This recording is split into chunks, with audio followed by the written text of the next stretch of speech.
Who are the Nephilim? If you study classic Greek mythology, you run into the Titans. These creatures in the legends and the myths were partly terrestrial and partly celestial.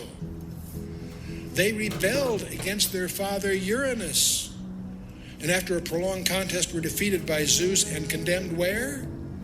Into Tartarus. Do you see a parallel brewing here? I'm going to suggest to you that the legends of the ancient Greeks embody the truth of what really happened in the past, that there were these strange creatures generating hybrids that the Greek called Titans. And we see Zeus in many forms. We see Atlas and Hercules.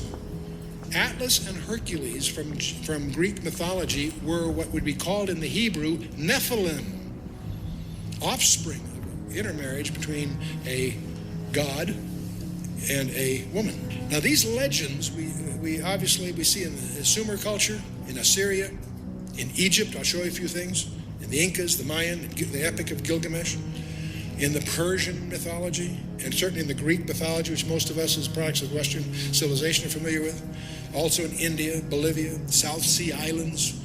Every one of these cultures, and the American Indians, every one of these cultures have legends of the star people.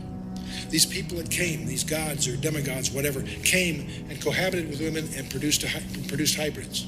Now, where the confusion starts to set in is when this Hebrew passage was translated into the Greek in the Septuagint.